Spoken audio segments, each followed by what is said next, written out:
In this video, we're going to be discussing the 9 properties of amino acids that make it an ideal candidate for the origin of life. Hi, my name is Eduardo Hernandez. I am the creator of the latest theory in origin of life, Emergent Chemical Evolution. I'm also the author of the book by the same name. Here we're going to be discussing the 9 reasons why amino acids are the perfect candidate for the origin of life. Let's start with number 1. They are ubiquitous. They are found everywhere. Everywhere we look, we find amino acids. You find them in meteorites, asteroids. I'm not sure, but I'm pretty sure in the tails of comets.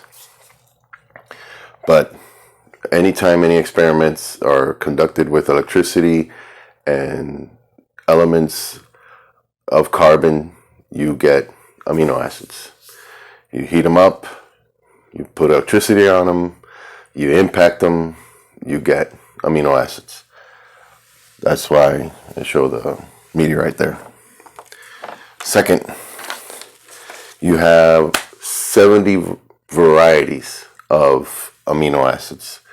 So you have amino acids with any possible element that would have been necessary for any biological reaction would have been found within an amino acid. An amino acid would have been a perfect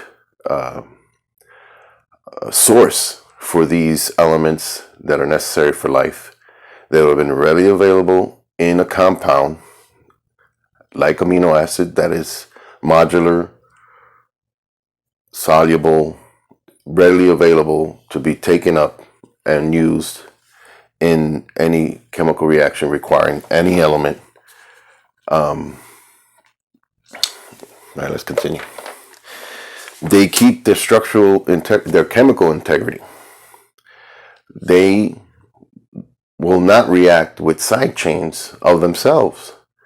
If you have a long chain of amino acids, you won't get them interacting. They'll interact through hydrogen bonds, sulfur bonds, and van der Waals interactions, but they will not form permanent bonds with each other and get a glob of one big chemical molecule.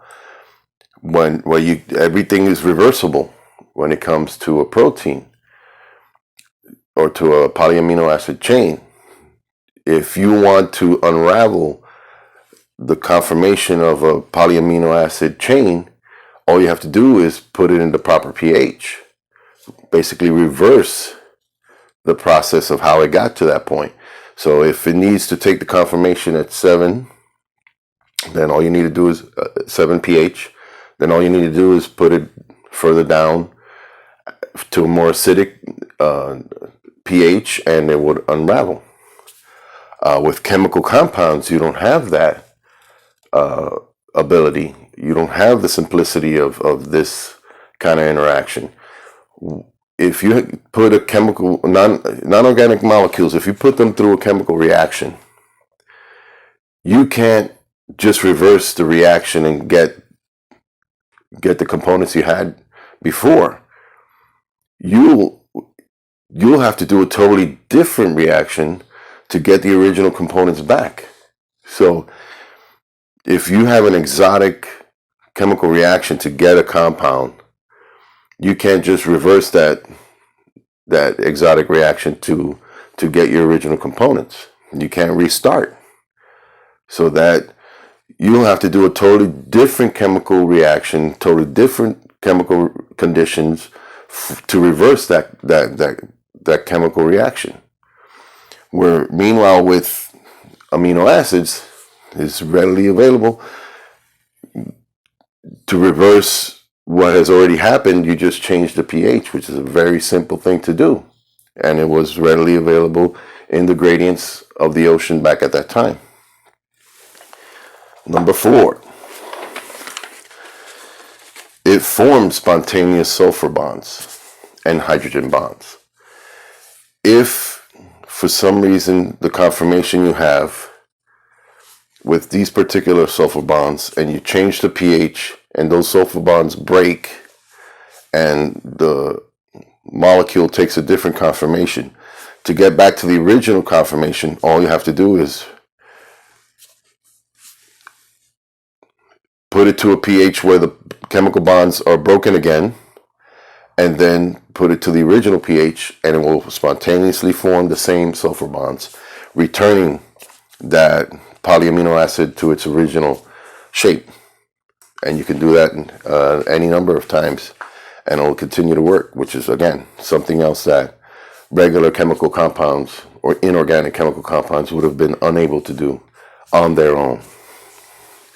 Number 5, what everyone knows, they're soluble in water, which makes it makes this compound readily available in the oceans, ready to be reacted with other amino acids and make it a source of raw material for other amino acids to react and make into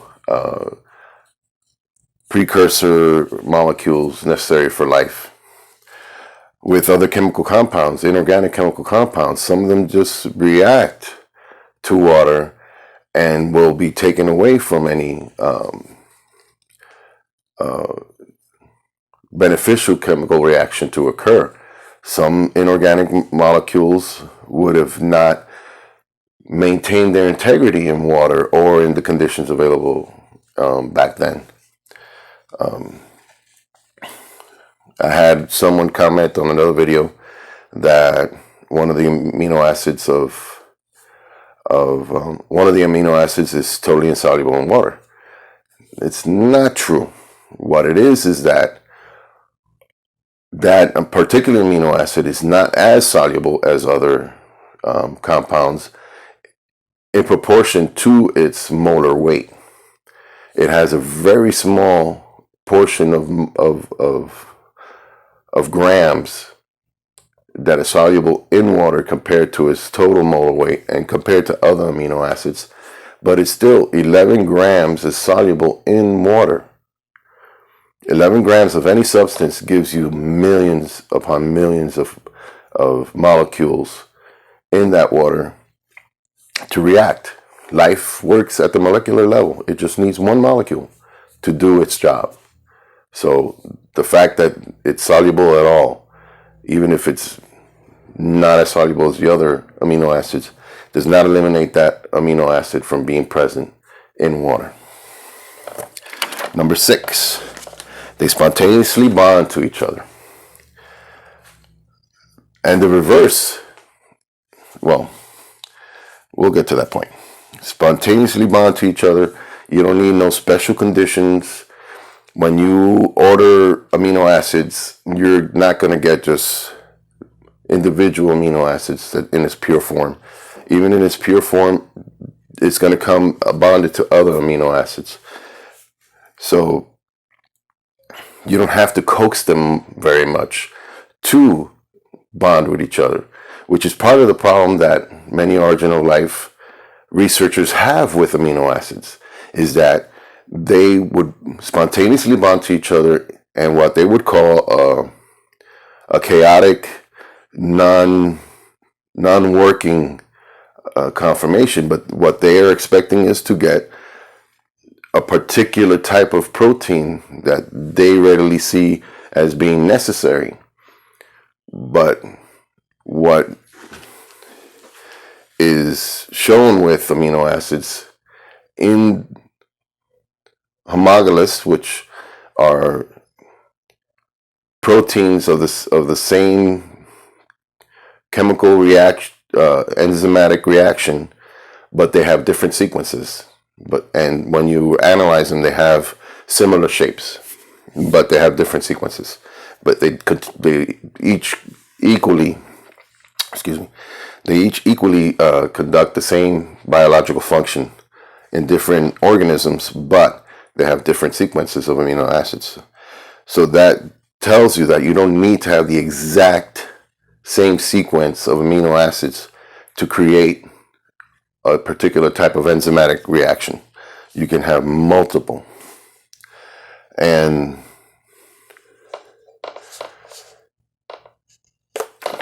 that's when the reason for that is number 7. We have repeating structures that amino acids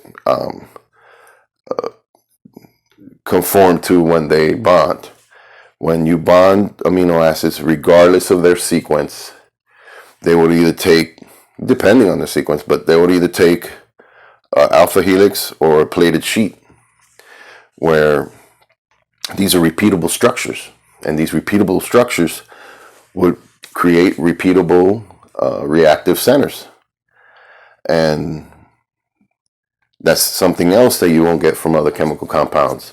They will not create repeatable structures that are easily created when they easily bond to each other. Other chemical reactions have to be coaxed in certain particular directions to keep from reacting with side chains. That in that case, you don't have that problem with amino acids. Number 8. All biomolecules in life start with amino acids. All the major biomolecules that are necessary for life in life are started with amino acids. Life takes an amino acid and transform it into a precursor, a molecule that will be later used with other amino acid precursors and converted to major molecules, biological molecules, especially the most important, RNA and DNA. So life, when it digests food, it doesn't break it down into its elemental atoms. It stops at amino acids. And it utilizes amino acids to conduct all biological functions within the organism. This is a very important aspect that is overlooked even in biochemistry. In my biochemistry texts, they dedicate 2 to 3 paragraphs about amino acids being the initial molecule that life uses to create all biomolecules. And they just address it, and that's it. They ignore the rest of it. So I feel that's something that's probably overlooked by many researchers because they weren't really taught that in biochemistry or wasn't emphasized. That should be several chapters in itself.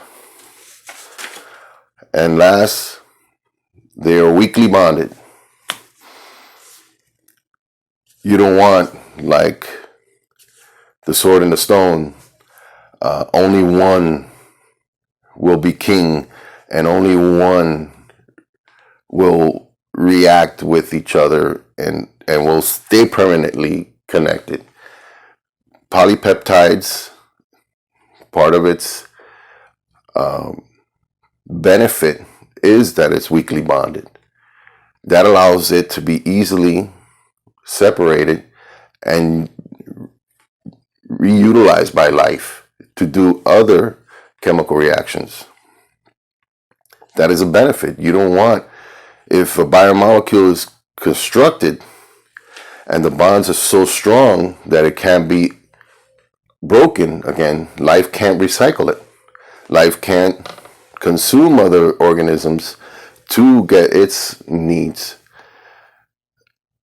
Within a cell, if the bonds are so strong that cyclic reactions would not be able to occur.